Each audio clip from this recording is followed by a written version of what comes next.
Last lecture के अंदर हम लोग फ्रिक्शन से रिलेटेड क्वेश्चन स्टडी कर रहे थे। तो वो फ्रिक्शन जो टॉपिक था वो मैंने वही ऐड कर दिया था। आप लोगों के पास अगर और क्वेश्चन हैं, क्वेरीज है, तो आप लोग पूछ सकते हैं, कर सकते हैं उनको। ठीक है, इस लेक्चर के अंदर हम अपना न्यू चैप्टर स्टार्ट करेंगे, that is work, energy and power. ठीक है, तो चैप्टर के अंदर हम लोग सबसे पहले अपने न्यू टॉपिक के बारे में बात करेंगे, दैट इज वर्क।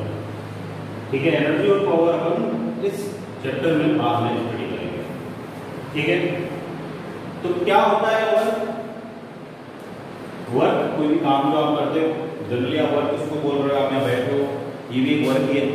ठीक है, आप बाहर घूम रहे हो, वो भी एक वर्क है। आप कॉपी पे नोट डाउन कर रहे हो, वो भी एक वर्क है ना। मैं यहाँ बोर्ड पे लिख रहा हूँ, वो भी एक वर्क है। तो आपके लिए तो ये सब कुछ वर्क है। ठीक है, अगर आप सो रहे हो तो वो भी आपके लिए वर्क है। आप खाना खा रहे हो, वो भी आपके लिए वर्क है, आप वर्क कर रहे हो। पर साइंस में ऐसा नहीं है। साइंस में वर्क तब माना जाता है जब आप फोर्स F अप्लाई करें और उस फोर्स से क्या हो, डिस्प्लेसमेंट D हो। तो किसी भी ऑब्जेक्ट पे फोर्स अप्लाई करने से उसके अंदर डिस्प्लेसमेंट होता है, तो हम ये कहते हैं कि उस ऑब्जेक्ट पे क्या हुआ है, वर्क हुआ है। ठीक है, जो बेसिकली साइंस के अंदर वर्क है, that is equal to force into displacement. क्या है? कॉम्बिनेशन है किसका? फोर्स का और डिस्प्लेसमेंट का। मतलब ऑब्जेक्ट को फोर्स लगाने से क्या होना चाहिए, डिस्प्लेसमेंट होना चाहिए, तभी वर्क डन माना जाएगा। ठीक है, लेट अपने पास कोई ऑब्जेक्ट है। ठीक है, ये कोई ब्लॉक है, ये ब्लॉक किसी भी प्लेन सरफेस पर रखा हुआ है। ठीक है, ये अपना सरफेस हो गया, इस पे ब्लॉक रखा हुआ है। ब्लॉक पे लेट आप फोर्स लगा रहे हो और आपने फोर्स लगाया है, किसी एंगल थीटा पे आपने फोर्स लगा दिया है। ठीक है, और डिस्प्लेसमेंट हो रहा है इस डायरेक्शन में, आपने इसको लेट एस डिस्प्लेसमेंट प्रोवाइड कर दिया।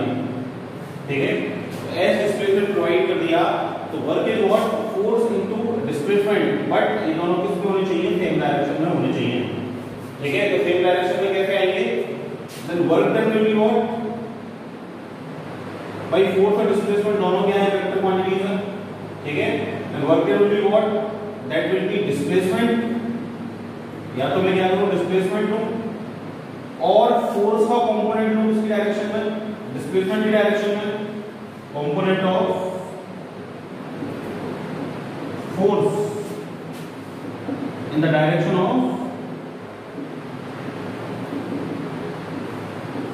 Of displacement. ठीक है, और या फिर मैं क्या करूं, फोर्स लूं और डिस्प्लेसमेंट का कंपोनेंट ले लूं इसकी डायरेक्शन में, फोर्स की डायरेक्शन में, कंपोनेंट ऑफ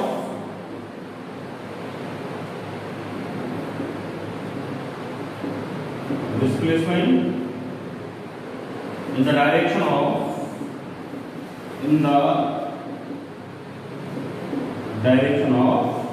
फोर्स। ठीक है, पहला वाला अगर मैं काम कर लूं तो work done will be what, F cos theta. F का कंपोनेंट ऐसे डायरेक्शन में cos थीटा इनटू क्या हो जाएगा, S हो जाएगा। A into B into cos theta क्या होता है, A vector dot B vector, तो W will be what, F vector dot F vector. This will be the work done by, ये जो फोर्स मैंने लिया ये फोर्स कहता है कांस्टेंट फोर्स। ठीक है, this is the work done by the constant force. ठीक है, अब देखो फोर्स तो कांस्टेंट भी हो सकता है और कांस्टेंट के साथ साथ फोर्स जो है वो वेरिएबल भी हो सकता है। हमने देखा है ना कि बहुत सारे फोर्सेस क्या करते हैं, डिस्टेंस के साथ वेरी करते हैं। जैसे कि gravitation force F equal to G m1 m2 upon r square. Distance change होगा तो फोर्स F की वैल्यू भी चेंज हो जाएगी, F is inversely proportional to r square. First chapter में अपन ने इलेक्ट्रोस्टैटिक फोर्स के बारे में बात की कि Q1 Q2 upon r square, again F is inversely proportional to r square. तो r अगर इंक्रीज होगा तो F रिड्यूस होगा। तो अगर अपना फोर्स जो है वो वेरिएबल है, कांस्टेंट फोर्स की बात तो करने आया था नहीं, अगर फोर्स कांस्टेंट है तो फिर direct W equal to F vector dot S vector को अप्लाई कर सकते हैं। लेकिन अगर फोर्स वेरिएबल है तो क्या करेंगे, तो वेरिएबल फोर्स के केस में क्या होता है भाई अपने पास फॉर्मूला तो वही है, force into work equal to force into displacement, ठीक है। तो उसी फॉर्मूला को यूज करेंगे। मान लो मेरे पास कोई ऑब्जेक्ट है जिसने डिस्प्लेसमेंट लिया है लेट ए टू बी, ठीक है। टोटल डिस्प्लेसमेंट लिया उसने कितना, एस डिस्प्लेसमेंट लिया तो फोर्स कितना अप्लाई हो रहा था, लेट एफ अप्लाई हो रहा था। तो एफ की वैल्यू क्या कर रही थी, वेरी कर रही थी, ठीक है। तो अगर टोटल डिस्प्लेसमेंट ए से बी, जो टोटल डिस्प्लेसमेंट एस है, उसमें एफ फोर्स क्या किया है, वेरी किया है। तो अगर वेरिएबल फोर्स के लिए वर्क डन फाइंड करना चाहता हूं तो क्या करते थे अपन, भाई वेरिएबल क्वांटिटीज के लिए टोटल कैसे फाइंड करते थे अपन, इंटीग्रेशन के अंदर पढ़ा था। तो टोटल एस के लिए, टोटल डिस्प्लेसमेंट एस के लिए वेरी किया है। लेकिन अगर मैं इस टोटल डिस्प्लेसमेंट एस को स्मॉल पोर्शंस में डिवाइड कर लूं, small portions means DS small elements में डिवाइड कर लूं, लेट यहां से यहां तक डीएस डिस्प्लेसमेंट, ये डीएस डिस्प्लेसमेंट, ये डीएस डिस्प्लेसमेंट, मतलब टोटल पाथ को मैं स्मॉल डीएस डिस्प्लेसमेंट्स में डिवाइड कर लिया, ठीक है। तो इस स्मॉल पोर्शन के लिए जो वेरिएशन हुआ होगा फोर्स में, वो भी कैसा होगा, वेरी स्मॉल, ऑलमोस्ट नेग्लिजिबल। तो मतलब स्मॉल ड्यूरेशन डीएस के लिए फोर्स की वैल्यू कैसी हुई होगी, ऑलमोस्ट कैसी हो गई होगी, ऑलमोस्ट कांस्टेंट हो गई होगी, ठीक है। और ऑलमोस्ट कांस्टेंट हो गई होगी। तो इस स्मॉल डिस्प्लेसमेंट डीएस के लिए तो dw स्मॉल वर्क डन होगा, वो simple formula F dot ds से मैं फाइंड कर सकता हूं, ठीक है। कांस्टेंट फोर्स वाला फॉर्मूला अप्लाई कर दे, dw equal to F dot ds vector. Total find करना है तो टोटल वर्क डन 0 से w तक का equal to F dot ds, displacement में टोटल कितना है, a टू b तक का। तो मेरा जो वर्क डन w है वो क्या हो जाएगा, integration F vector dot ds vector और a टू b क्या होगा, टोटल डिस्प्लेसमेंट का वेरिएशन होगा। तो इस तरह मैं क्या कर सकता हूं, किसी भी वेरिएबल फोर्स के लिए वर्क डन फाइंड कर सकता हूं, ठीक है। तो दो तरीके से वर्क डन अपन निकाल सकते हैं। अगर अपना कांस्टेंट फोर्स है,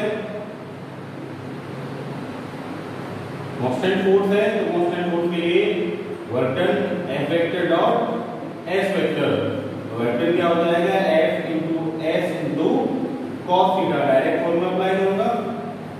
लेकिन अगर वेरिएबल फोर्स है तो वेरिएबल फोर्स के लिए work done W equal to क्या हो जाएगा, integration F vector dot ds vector which will be F into ds into cos theta, ठीक है। ये तो एक सिंगल डायरेक्शन में हो गया। मान लो इसको मैं कार्टेशियन सिस्टम में लेता हूं, मतलब कि 3D सिस्टम में लेता हूं, ठीक है। तो 3 डायमेंशनल सिस्टम में क्या होगा, 3 डायमेंशनल सिस्टम में तो फोर्स तीनों ही एक्सिस के अलोंग लग सकता है और डिस्प्लेसमेंट भी तीनों ही एक्सिस के अलोंग हो सकता है। मतलब मान लो F वेक्टर फोर्स की वैल्यू है Fxi cap plus Fyj cap plus Fz cap, इस टोटल फोर्स को 3D में अप्लाई हो रहा है, ठीक है। ऐसे डिस्प्लेसमेंट भी ds vector equal to dxi cap plus dyj cap plus dz cap हो, तो फिर मेरे पास direct work done W will be integration, ये a टू b क्या होता है, वेक्टर डॉट ds वेक्टर होता है, ठीक है। तो a टू b तो मैंने क्या कॉमन नोटेशन लिया था, h डायरेक्शन में लेट x1 तो x2 गया, तो w इक्वल टू क्या हो जाएगा, ये f और ये ds, इसकी वैल्यू ये fx i cap plus fi j cap plus fz k cap, और डॉट प्रोडक्ट में क्या हो जाएगा, dx i cap dy j cap plus dz, ठीक है। ये होगा डॉट प्रोडक्ट करना है मुझे इसका, ठीक। तो w इक्वल टू क्या हो जाएगा, पहले x1 टू x2, ये तो a टू b टोटल था इसमें, x1 to x2 fx dx, ठीक है। fx इक्वल क्या हो जाएगा, dx, ठीक, प्लस fx इंटू dx हो गया fy into dy y1 to y2, और z डायरेक्शन में क्या हो जाएगा, fz dz और z1 टू z2, ठीक है। इस तरह मैं क्या कर सकता हूँ, डिफरेंट कार्टेशियन सिस्टम्स के लिए भी वर्क फाइंड कर सकता हूँ। ठीक है, करना वही है अपन को। ठीक है, बस ये अपन को याद रखना है कि अपना जो वर्क फोर्स है वो वेरिएबल है, अगर कांस्टेंट है उसी के अकॉर्डिंग क्या कर देंगे, अपने वर्क को अपन फाइंड कर देंगे। ठीक है, अब ये जो वर्क अपन ने किया, ये वर्क किस पे डिपेंड कर रहा है, थीटा पे डिपेंड कर रहा है, एंगल पे डिपेंड कर रहा है। भाई एफ फोर्स को तो डिपेंड कर ही रहा है, डिस्प्लेसमेंट पे भी डिपेंड कर रहा है, लेकिन साथ में किस पे डिपेंड कर रहा है, थीटा पे डिपेंड कर रहा है। तो थीटा के साथ इसकी वैल्यू क्या होगी, वेरी करेगी। तो अपन का जो वर्क डन है वो भी टोटल 3 टाइप का हो सकता है इसी थीटा के बेसिस पे। कौन कौन से टाइप का हो सकता है, एक तो हो सकता है पॉजिटिव वर्क, एक हो सकता है पॉजिटिव वर्क डन, एक हो सकता है अपना नेगेटिव वर्क डन, और थर्ड हो सकता है जीरो वर्क डन। कैसे कैसे होगा देखो, मान लो अपना ऑब्जेक्ट है किसी प्लेन पर रखा हुआ है। ठीक है, ये अपना प्लेन इसके ऊपर ये ऑब्जेक्ट रखा हुआ है। ठीक है, ये डिस्प्लेसमेंट हो रहा है इस डायरेक्शन में, और किसी एंगल थीटा पे मैं क्या लगा रहा हूं, ये फोर्स अप्लाई कर रहा हूं। ये अपना क्या हो गया, सरफेस हो गया। मान लो थीटा की वैल्यू लेस देन 90 है। ठीक है, अपना जो वर्क डन डायरेक्टली क्या होता है, F into S into cos theta. भाई cos थीटा की वैल्यू जो है वो अगर लेस देन 90 रहेगी, लेस देन 90 के लिए हमेशा कैसी होती है, पॉजिटिव होती है। तो पॉजिटिव होती है, इसका मतलब क्या हो गया कि जो वर्क डन है वो कैसा होगा, पॉजिटिव वर्क डन होगा। मतलब अगर फोर्स और डिस्प्लेसमेंट सेम डायरेक्शन में है ना, तो अपना जो वर्क डन है वो कैसा होगा, पॉजिटिव वर्क डन होगा। मतलब थीटा क्या होना चाहिए, लेस देन 90 डिग्री होना चाहिए, तो अपना वर्क डन हमेशा क्या होगा, पॉजिटिव होगा। इसके एग्जांपल ले सकता हूं क्या, कौन कौन से एग्जांपल्स है। मान लो कोई भी एक ऑब्जेक्ट है, मार्कर है मेरे पास, ठीक है, उस पर फोर्स कितना लग रहा है, डाउनवर्ड ग्रेविटेशन फोर्स लग रहा है। मैं इसको यहां से क्या करता हूं, नीचे ले जाता हूं ऐसे करके। तो नीचे ले जाऊंगा तो फोर्स की डायरेक्शन में क्या हो रहा है, डिस्प्लेसमेंट हो रहा है इसका, नीचे जाएगा ये, भाई नीचे जाएगा ये फोर्स की डायरेक्शन में, डिस्प्लेसमेंट भी इसी की डायरेक्शन में हो गया। तो इसका जो वर्क डन होगा वो कैसा होगा, वो पॉजिटिव वर्क डन होगा। ठीक है, तो फोर्स और डिस्प्लेसमेंट के बीच में एंगल लेस देन 90 हो, ठीक है, तो अपना वर्क डन कैसा होता है, पॉजिटिव वर्क डन होता है। ठीक है, नेगेटिव वर्क डन की बात करूं, मान लो ऑब्जेक्ट अपना ये अपना डिस्प्लेसमेंट S, ठीक, अगर ये F की जो वैल्यू है, ये थीटा जो है वो क्या हो जाए, ग्रेटर देन 90 हो जाए। तो थीटा ग्रेटर देन 90 के लिए क्या होगा कि भाई वर्क डन W cos 90 के ऊपर वैल्यू कैसे हो जाती है, नेगेटिव हो जाती है। तो work done will be what, negative. That means displacement को अपोजिट डायरेक्शन में फोर्स लग रहा है। ठीक है, तो उससे जो वर्क डन होगा वो कैसा होगा, नेगेटिव वर्क डन होगा। उसका सबसे अच्छा एग्जांपल हमने पढ़ा फ्रिक्शन। भाई फ्रिक्शन, अगर आपने कोई व्हीकल मूव कर रहा है, व्हीकल मूव कर रहा है, उसको ब्रेक अप्लाई कर दी तो वो क्या होगा, फ्रिक्शन अप्लाई होगा टायर्स पे, वो क्या करेगा, मोशन के अपोजिट डायरेक्शन में अप्लाई होगा। फ्रिक्शन का वर्क डन कैसा होगा, नेगेटिव होगा। ठीक है, तो this is the example of negative work done.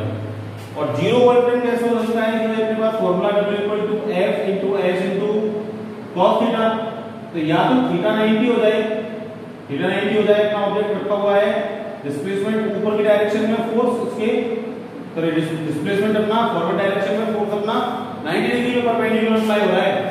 ठीक है, तो अगर परपेंडिकुलर अप्लाई हो रहा है तो थीटा 90 करते ही cos 90 क्या होता है, 0। तो W इक्वल क्या हो जाएगा, 0 हो जाएगा। या फिर मान लो F फोर्स ही 0 हो जाए तो भी कोई वर्क डन नहीं होगा, तो भी W 0 हो जाएगा। और मान लो डिस्प्लेसमेंट S भी 0 हो जाए तो भी S 0 होने के केस में भी क्या होगा, तो अपना वर्क डन है वो क्या होगा, 0 हो जाएगा। तो 0 वर्क डन 90 में अप्लाई हो रहा है तो भी 0 वर्क डन होगा। ठीक है, और अगर मान लो फोर्स 0 है तो भी 0 होगा वर्क डन, और अगर डिस्प्लेसमेंट 0 है तो भी वर्क डन क्या होगा, 0 होगा। ठीक है, मान लो कि कोई पर्सन है, ठीक है, अब वो क्या कर रहा है कि सीधा मूव कर रहा है अपने सर पे, कोई उसने वेट लगा रखा है, उस वेट को लेकर मूव कर रहा है आगे की डायरेक्शन में। ठीक है, तो उस पे ग्रेविटेशन फोर्स से किया गया वर्क डन क्या होगा? 0 होगा। क्यों? डिस्प्लेसमेंट कहां लग रहा है? सामने। ग्रेविटेशन फोर्स कहां लग रहा है? नीचे। ग्रेविटेशनल फोर्स का वर्क डन क्या होगा? 0 होगा। ठीक है, इसको और क्वेश्चन से हम समझ सकते हैं, तो क्वेश्चन देखेंगे तो उसको थोड़ा समझ में आएगा। ठीक है, अब देखो अगर को वर्क डन का पता चला, कोई वर्क डन W जो है वो क्या है? F डॉट S है। ऐसा ही तो है, क्या है? W equal to F vector dot S vector. अगर दोनों सेम डायरेक्शन में हो तो F W इक्वल टू क्या हो जाएगा? F into S। भाई सेम डायरेक्शन में थीटा क्या हो जाएगा? 0। तो cos 0 क्या होता है? 1। W क्या हो जाएगा? F into S। इसका मतलब F और S का डायरेक्ट मल्टीपल क्या बता सकते हैं? आप लोगों को वर्क बता सकता है। ठीक है, मान लो मैं ग्राफ बनाता हूं, तो ग्राफ में बनाता हूं, ये S डिस्प्लेसमेंट मैंने ले लिया x एक्सिस पे, फोर्स मैंने ले लिया y एक्सिस पे। ये कोई मैंने कर्व बना दिया, इस कर्व का अगर मैं एरिया निकालता हूं, then area will be what? Force into displacement. तो work done is force into displacement, area is force into displacement. मतलब फोर्स और डिस्प्लेसमेंट जब सेम डायरेक्शन में है, फोर्स और डिस्प्लेसमेंट जब सेम डायरेक्शन में है, तो फोर्स और डिस्प्लेसमेंट के कर्व का जो एरिया है वो उसको बताएगा, वर्क डन को बताएगा। In that case work done is equal to area under F S curve. ठीक है, तो एफ एस कर्व का जो एरिया है उसको बताएगा, वर्क डन को बताएगा। किसी और डायरेक्शन में थीटा में तो फिर वहां किसका चाहिए मेरे को? F into S into cos theta, मतलब एफ cos थीटा और एस का कर्व चाहिए, तो इसको बताएगा, वर्क डन को बताएगा। ठीक है, तो इस तरह आप क्या कर सकते हैं? कर्व से भी वर्क डन को फाइंड कर सकते हैं। ठीक है, कुछ क्वेश्चन देखते हैं, उनसे और चीजें क्लियर हो जाएंगी। देखो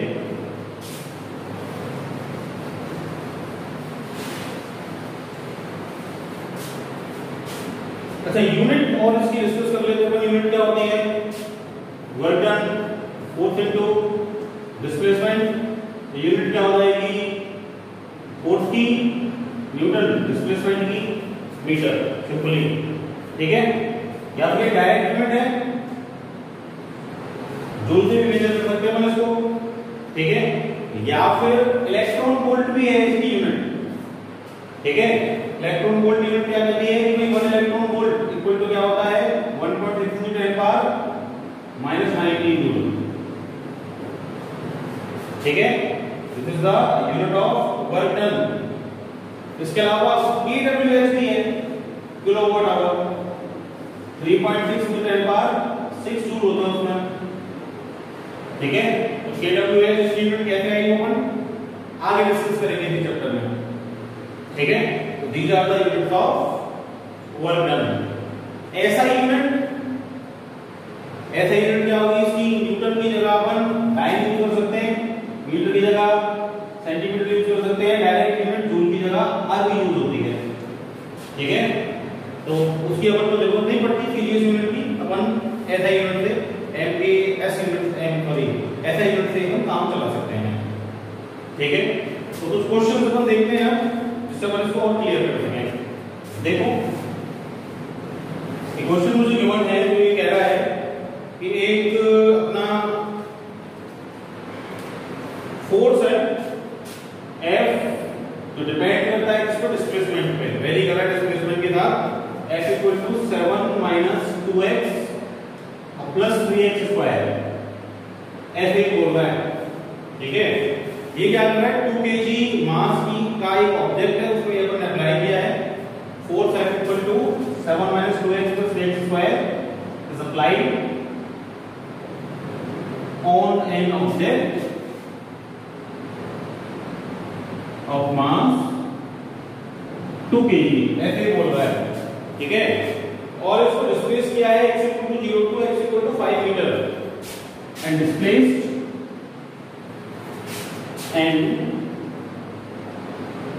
displaced from x = 0 to x = 5 metre. ठीक है, बोल क्या रहा है? Find the work done. कौन सा फोर्स है? वेरिएबल फोर्स है, सिंपल सी बात है। W इक्वल टू क्या हो जाएगा? इंटीग्रेशन F डॉट dx, ठीक है। तो W इक्वल टू सिंपल कर सकते हैं इसको, तो क्या है फोर्स? 7 माइनस का 2x plus 3x square dot dx, limit displacement की 0 टू 5। बड़ा इंटीग्रेशन आता है उनको, पहले प्रूव किया है। W इक्वल टू 7 का क्या हो जाएगा? 7x, 2x का क्या हो जाएगा? 2x ओवर 2 अपॉन 2, भाई x ओवर n का तो कर रहे हैं 1, x over n plus 1 upon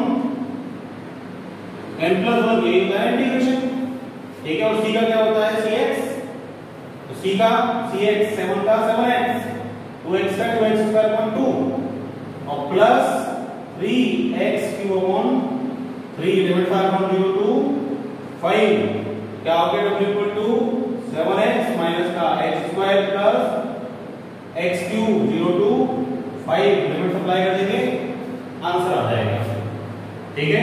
तो सिंपल इंटीग्रेशन यूज करना है बस, और अपन वर्क डन से फाइंड कर सकते हैं, ठीक है। आगे बात समझ में? और क्वेश्चन देखें, देखो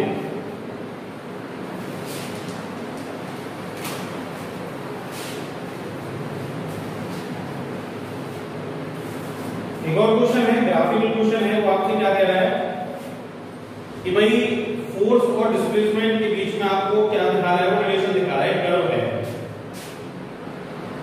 ये क्वेश्चन मुझे दे रखा है, इसमें एक कर्व मुझे गिवन है,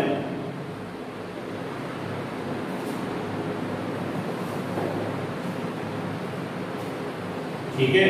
ये उनका मतलब x दे रखा है सेंटीमीटर में, ये उनको एक फोर्स दे रखा है डाइन में, सी के यूनिट में मेरे को फोर्स गिवन है, ठीक है। और ये इधर ये 10 है, इधर 20 है, इधर -10 है, इधर -20 है, ऐसे बोल रहा है ना।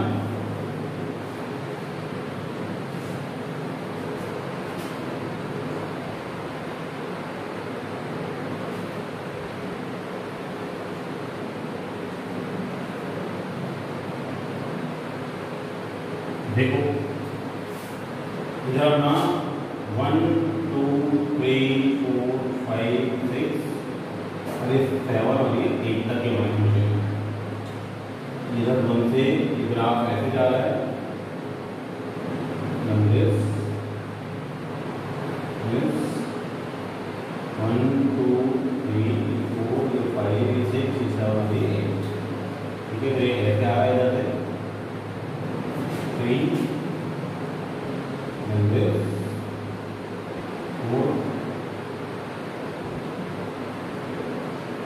5 and 6 and 7, ठीक है। ये ग्राफ मुझे गिवन है। अब मुझसे पूछ रहा है कि ये ग्राफ मुझे दे रखा है, मैंने डिस्प्लेसमेंट लिया है x equal to 1 centimetre to x equal to 5 centimetre, ऐसे बोल रहा है क्वेश्चन में। तो आपको क्या फाइंड करना है? वर्क डन फाइंड करना है मुझे, ठीक है। तो वर्क डन फाइंड करना है, तो देखो क्या होगा भाई, एरिया बताएगा, ठीक है।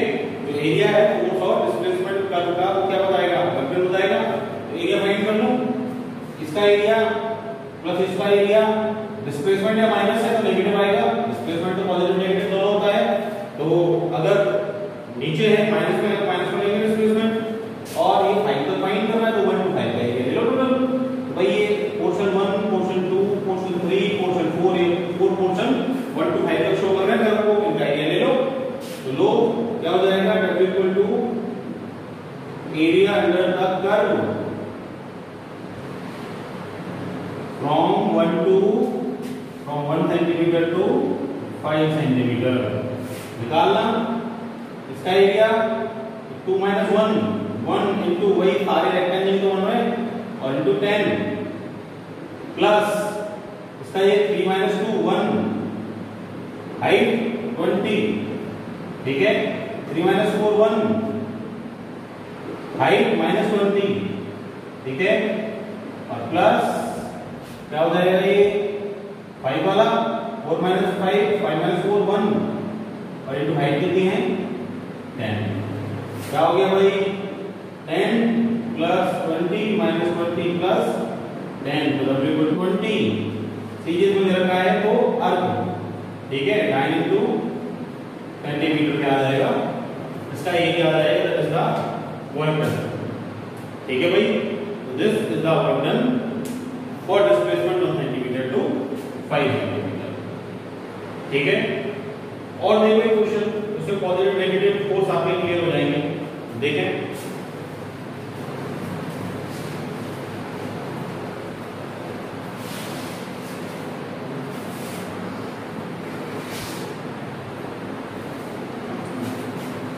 देखो क्वेश्चन क्या बोल रहा है कि 10 की जगह ब्लॉक है जो एक रफ सरफेस पे प्लेस है। ठीक है क्या बोल रहा है question a block of mass 510 kg is pulled by force F equal to 50 Newton on an rough surface. On an rough surface, the coefficient of kinetic friction mu k given है मुझे कितना 0.4 सरफेस का। ठीक है आगे बोल रहा है कि भाई find the work done. Find the work done by each force